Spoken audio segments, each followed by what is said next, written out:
cemented itself in a standardized deck list of sorts. But over the course of the last couple of months, it's sort of developing with the Kashtira engine working out quite nicely. And the reason for that is because of the attribute manipulation of the deck with the reveals based on primarily fire, dark, and earth. It's actually really important to have something like a Fenrir who can get you those different attributes to be able to fulfill the conditions of things like your most important monster in the deck, Ryzen. Ryzen? How would you say it? Yeah, Ryzen, I guess. Ryzen. I'm not an expert by any means. And as we can see here, actually, the deck, as we will be able to showcase, relies on different attributes, and that is why the Kashtira cards are actually quite good in the deck. And usually you would see 3 Fenrirs because one of the attributes required is Earth, but in this case he's actually playing a small package, which is an interesting addition. Alongside it, he's also using some Equip Cell in the Infernobles package, in this case the Durandal, which is an interesting addition to get to that Ryzen, which is the core card of the deck.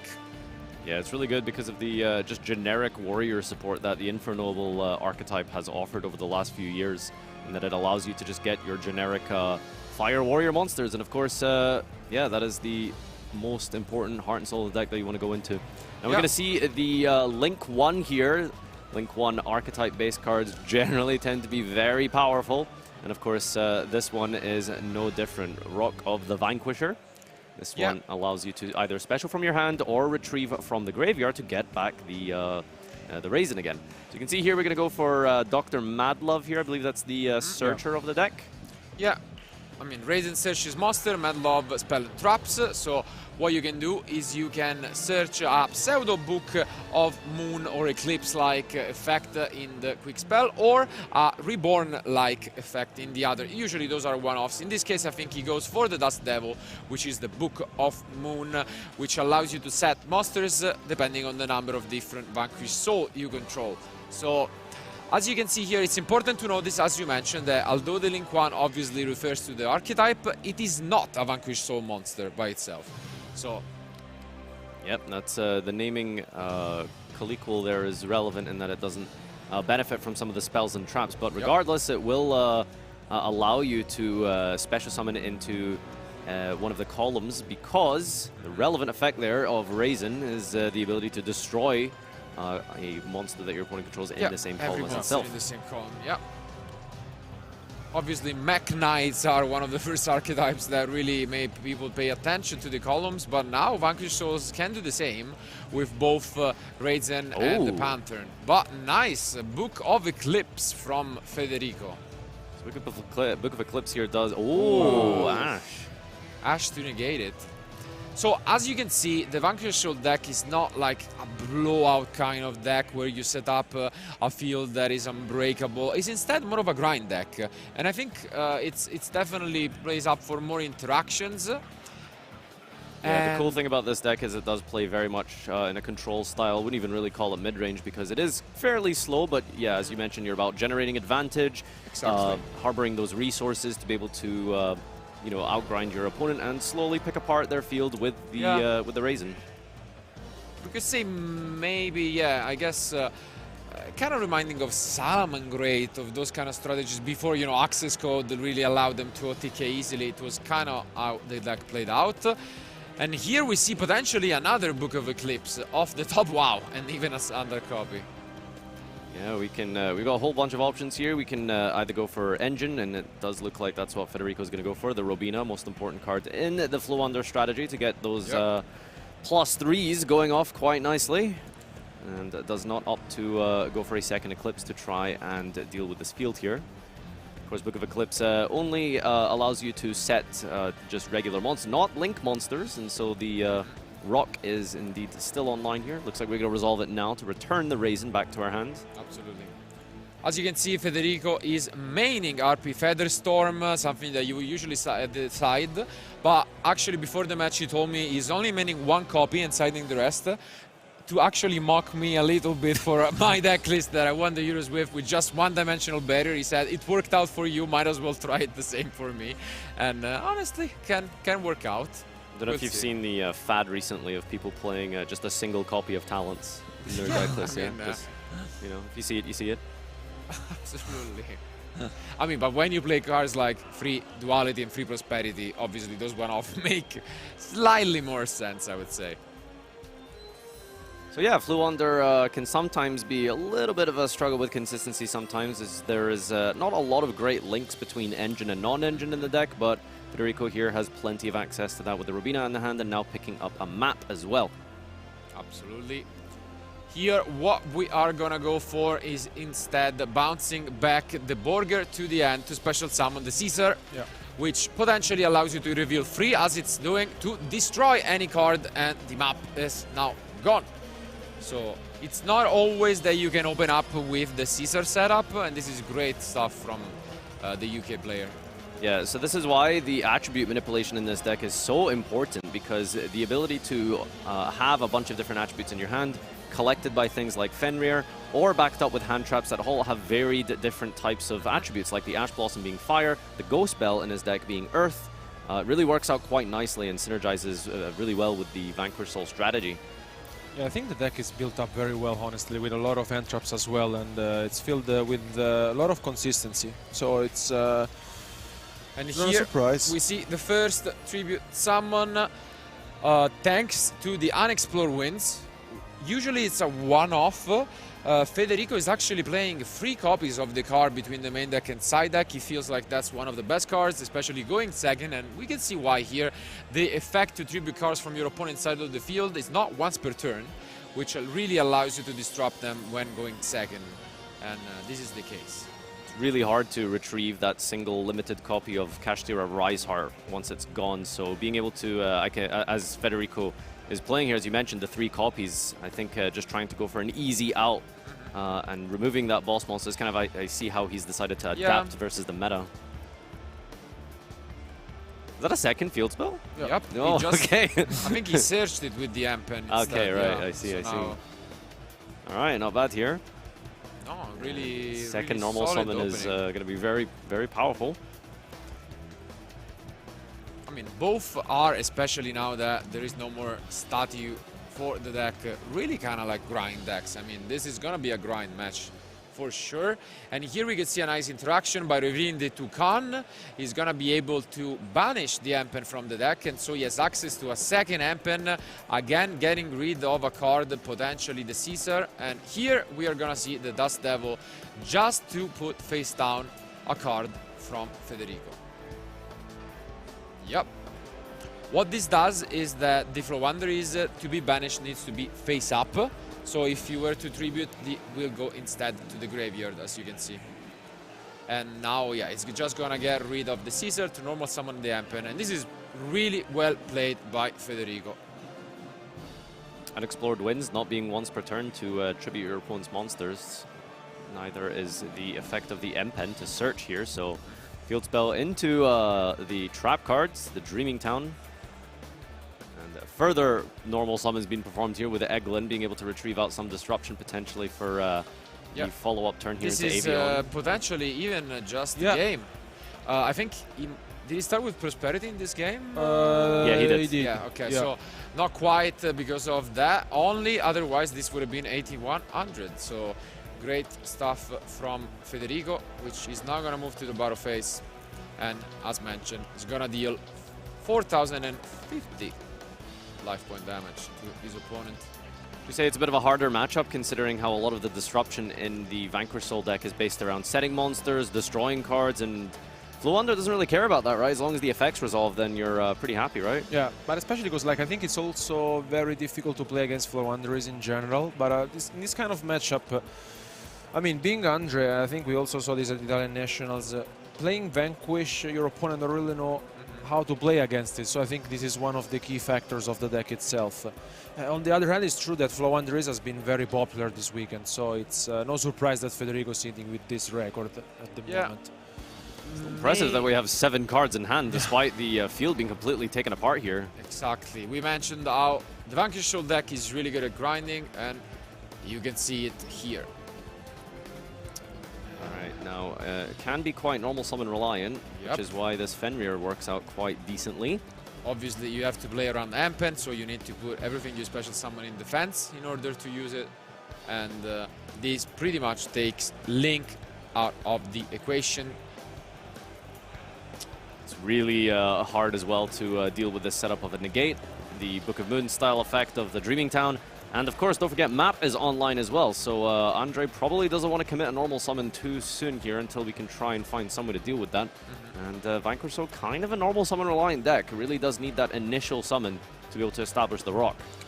Yeah, also, sometimes you might run out of tributes, and this is why Federico is also using 3 copies of Empen, which is really a first. Oh, okay. Yeah.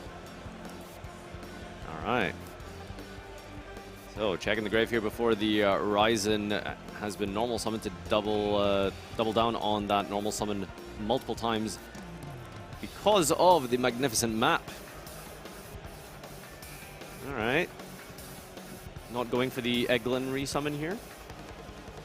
I think it'll be interesting to see where Federico wants to wait to activate the Apex Avian, because now he gets the Boyer with the Raisin, so I think he has at least 3 different attributes in hand once again. Yeah, he has plenty, but now he will use the Raisin to destroy the Empen in the same column. So revealing the bonus effect of Raisin to show up 2 monsters instead of the 1 for the search, and that will eliminate one of these Empens. Still to try and circumvent the rest of this field that we have to deal with. Yeah, also as the Borger and Caesar can bounce this Vanquish show back to the end, it's really tough to use cards like Impermanence or Veiler to get around these kind of effects, because they are not gonna resolve. But the Apex is different. It can definitely be used by Federico whenever he feels like it. Tagging here by revealing to return and special summon from the hand. And again, everything does have to be put into defense mode to deal with the continuous effect of the Empen. Generating an advantage by drawing here. Just so many cards in hand. So many cards in hand, yeah. Just curious, you know, if sometimes a deck like this can really feel like fake advantage, and that it doesn't really help you keep pushing. But he's doing a good job so far. It's more a matter of when is Federico gonna use his Apex. Yeah, still a lot in the tank here for Federico. He can Apex negate, as you mentioned. We still got that Dreaming Town set, and still yet to trigger the magnificent map here. And of course, at any point when he does perform a tribute summon, he can help clear using the unexplored winds. Yeah, I think Federico is now considering whether to respond to this. Yeah, it all depends on where he wants to activate either the Apex or the map. Yeah, I think it does. Makes sense. Yeah. Goes for the Apex, trying to destroy the Caesar, negating its summon, and that resolves. Do you think there's a world where you like on resolution Dreaming Town just to re-establish the Avion, as it's not once per turn, or? Possibly, and now unfortunately though there is Fenrir which can be used from Andre. Yeah. Wow, this actually resolved, and it's looking better than just a moment ago, which makes me wonder whether that's a Dreaming Town, right? Are we sure it's a Dreaming Town? Because like, yeah, he definitely searched a Dreaming Town. I mean, I would have thought he would have maybe used it earlier, but maybe he's afraid of committing too much to the field at the moment. Seems like he's trying to just let his opponent overcommit as much as possible so that we can get a massive Book of Moon style effect here. Are we also playing Mega Ryza? Yeah, we are. Yeah, he's playing the full package as mentioned. 3 Empen, 1 Apex, and 1 Mega Ryza. And now he goes for this Dreaming Town into the Eglin, which will allow him, although he lost unfortunately the unexplored winds, he can still use the Book of Eclipse-like effect, banishing the trap card from the graveyard to put everything on the field face down from the side of Andre. For a deck like the Floowandereeze, it does seem to do a lot of disruption here. Unfortunately, we have to sacrifice our own Empen for Empen here just to trigger the effects of the Dreaming Town, as you need to have a tribute summon to be able to get the full Book of Eclipse there. And this does resolve, which really limit what Andre can do to continue this play, but I see what looks like a planet and maybe a Stake Your Soul. Let's see. This is definitely why Federico, I suppose, is known among the Italians as the Penguin, as he's established the third one this game. And absolutely, we do see the Planet just gonna get the third copy of Fenrir, not really useful at the moment. And let's see if he has the stick here, so to at least try and push a little more. No, he doesn't. Just face down, and play is back to Federico, who managed to stop this aggressive turn, and has now once again the possibility, as mentioned, with another copy of the Unexplored Wind. A regular Floowandereeze deck would be out of both Unexplored Wind and Empen, as usually you only play 2 Empen and 1 Unexplored, while Federico is already on the second copy of Unexplored Winds and the third of Empen. And yeah, this is working out greatly. He will now be able to search his last tribute in the deck, which is the Mega Ryza, and potentially will be able to go for game, because when Ryza tributes a win, it basically can bounce 2 different things from the field. One to the end, one to the top, and yeah, this should be enough game for game, potentially. Yeah, a lot to clear here still, but so many tools available to your deck with the Unexplored Winds and the Mega Ryza, as you mentioned, so this is looking pretty promising for him. And, you know, in terms of deck building, I think it's really cool how he's built this together, because it's, you know, you typically see things like, for example, Dimension Shifter, which he's not even playing. He's opted to go for more engine. Yeah, the deck seems super consistent, honestly, and I really like the fact that basically you can grind a lot. And also the third Empen is, I think, a brave move in that sense. But it's worked out really well. You know, he's gone through all 3, as you said. He's really playing it, as mentioned, as a more of a grind, completely engine-focused deck with even more ways to search his Floowandereeze with one of the unusual spell cards, that is the Jack in the Hand, which he's playing 2 copies of. Yeah, I think I've seen that more sort of show up in like OCG because of the limitations that it allows you to get that level 1 search. But, you know, like we said, he's just going for as many Floowander cards as possible, you know, not really going for a ton of non-engine. You know, we do see the triple Book of Eclipse and Ruler, but other than that, it is just full. Yeah, and he picks up his cards. Right, and despite losing the dice roll, actually managing to pull that apart quite convincingly. So, you know, masterful play as well as deck building. You can't really ask for more. So, great display from Federico, and we'll see if he's able to do the same here going second. I think those, you know, Field Breakers actually worked out quite nicely for him with the Eclipses and Rulers. Yeah, but I think his deck list is very, honestly, very unique, very powerful. I like it. Yeah.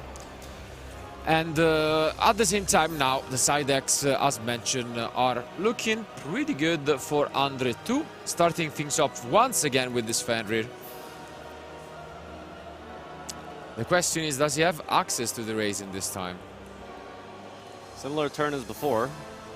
And Pot of Prosperity is going to help with that. Extra deck, not super important in a deck like Vanquish Soul. You know, as long as you keep your 3 rocks, then it's always fine. I'm curious what you think about the deck choice of bringing something like Floowander, because it's not exactly rogue or unknown. I think most people probably know what it is and how it plays, and it's not really a deck that typically has a particularly high ceiling, right? No, but at the same time, as you mentioned, this is a format in which you expect a lot of different decks. So chances are your opponents cannot afford to side that much or anything specific for the Floowandereeze deck, which means you might capitalize on it. And it has a really good Kashtira matchup because of a very unique interaction that is when you try to banish face down a Floowandereeze face up monster, it will not be banished face down, it will be banished face up because of its own effect, which pretty much makes those cards like Fenrir and Arisart much less effective.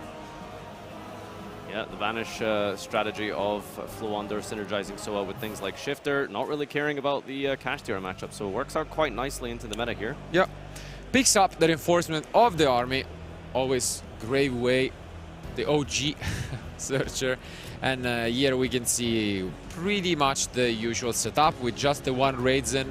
What you can do is end on a burger, which is very similar to Eat Soul for, you know, the cyber stacks. What it does is it draws you a card during both player's turn, and that's obviously great. That is definitely a discount value brand Heat Soul, I will say that. Yeah.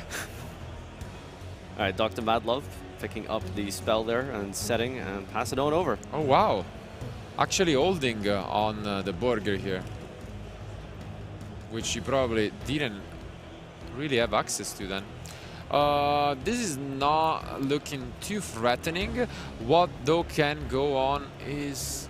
Oh, there is a Droll. And Ash as Yeah, well. Droll is so strong against the Floowandereeze deck. By far the best entrap you can have against it. I'm really curious on the sequencing here. If your opponent, you know, in this exact situation, post-siding goes first with 6 cards and prosperities, do you Ash or do you wait to draw them? That's a good question, honestly. And indeed, you can tell that Andre is thinking about that. Yeah. Because it's a risk. I think you can allow it. Like, Droll is too strong. Literally, like, most of the cards, obviously, like Robina and Eglin, are gonna be completely useless against it, so... Yeah, so suggesting there that you want to just get that draw effect online ASAP. Because the thing is, you know you have a really good setup, so... It just sometimes feels like really risky post-siding because of how deep Prosperity digs, and you can see like really strong blowout cards is what I would maybe be scared of. I agree, but at the same time, you can activate the draw now when Prosperity resolves, so it's not like you really fear anything, and you can keep the Ash for next turn potentially. So yeah, this is gonna be devastating for Federico, who actually has a way to keep playing, which is chaining the Advent right here. So he chains it in response to the draw and Lockbird, so we can get one more ad. And now we get to see the Ash. So worked out quite nicely, actually. A +1 Ash it is. So Federico might be in a really tough spot here, and just gonna set 3 face down spell and traps and back over to Andre, who might be in for a quick game 2 here with a very dominating start. Yeah, this advantage generation by the Link Monster is exactly why Vanquish can be quite a formidable deck here. Backed up, of course, by so many powerful different hand traps, and of course, Drone Lockbird completely shutting down the Floowandereeze strategy. As we continue on with a normal summon Raisin here. I don't know how much relevant back row we can really set in Floowandereeze, but... Yeah, maybe a couple of Eclipses if... Yeah, potentially. Just to stay alive. Yeah. And then again, that's like a really poor situation because then your opponent gets to draw so many cards in the end phase. So we'll see how he can maneuver out of this one. Don't forget as well that Andre does have a set card. I think that was the search I think the quick but tagging out here via Dr. Madlove. And we're about to put as much damage on the field as possible before trying to get that all-important game shot as the Link Monster also activates to special summon. And once the cogs start spinning on a deck like Vanquish Soul, it's really hard to come back from, I think, once they've sort of got going.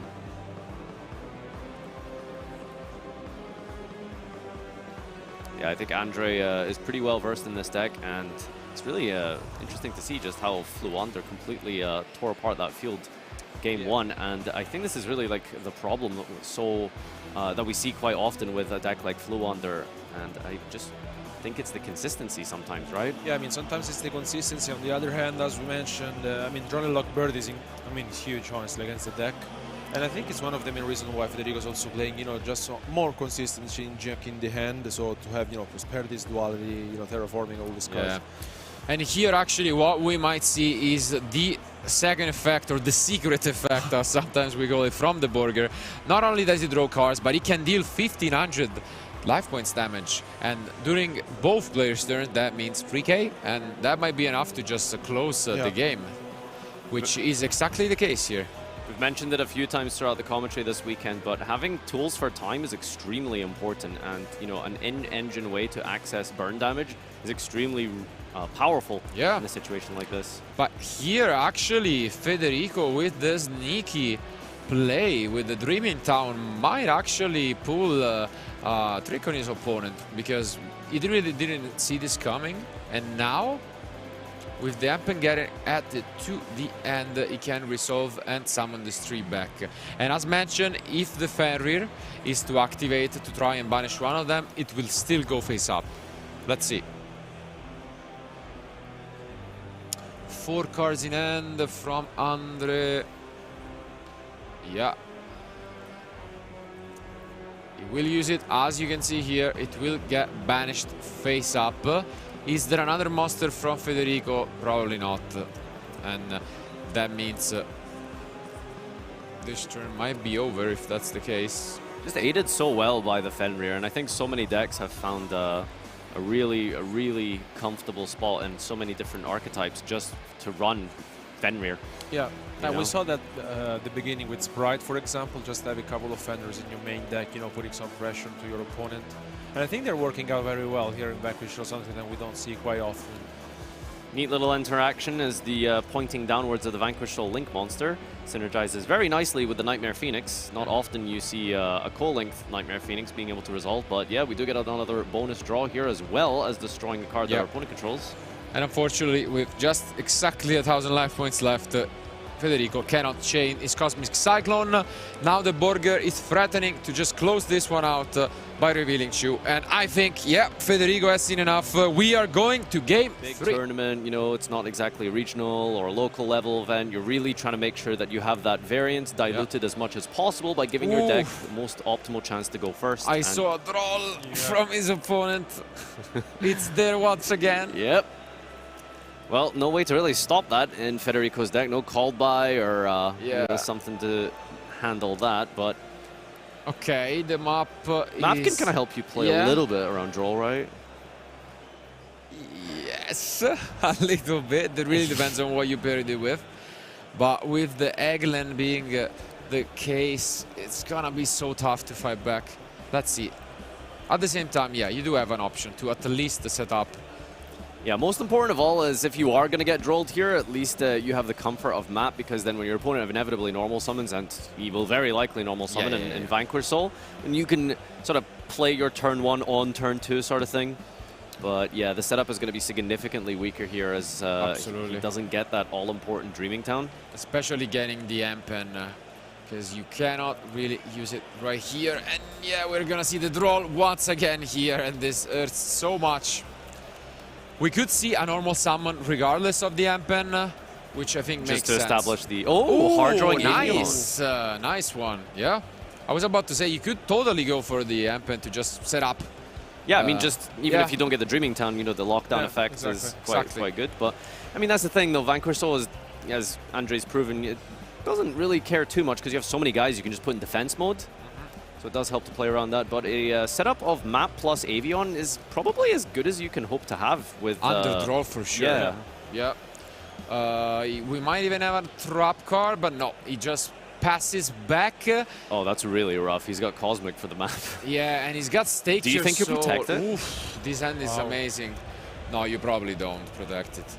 But I saw the hand that is looking fantastic with Cosmic, Fenrir, and Stake Your Soul. This is a phenomenal opening by Andre. Yeah, I mean, this by itself, this Fenrir alone allows you to, you know, contest the Avion just by itself. Yeah. Do you think it's better to just Avion negate this because honestly, they're going to go to the battle? Well. Yeah, you might as well. But I suppose maybe Federico's thinking like, okay, well, let him commit to his battle phase, perhaps. Maybe, but I think I would have liked it there, especially because unless they have another copy. They got a normal summon. Obviously, you don't know about the Cosmic. It's such a tough situation because it's like, do you want to protect? Is the only way you have to play on this turn is the map. But at the same time, your only real line of defense is Avion, and blowing it on a Cosmic feels bad. And yeah, it looks like Federico chooses to allow it. And you really cannot afford it. I think it's a bad situation regardless of what you do, right? It always just feels like lose-lose. Okay, we see the Mad Love normal summoning and activating the effect.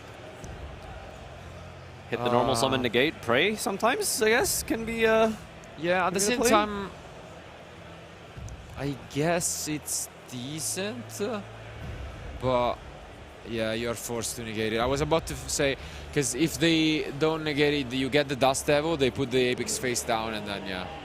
Unfortunately for Federico, the Stake Your Soul is there as well, gaining the Raizen, and this is a brutal setup that can easily go into game if it puts up enough damage.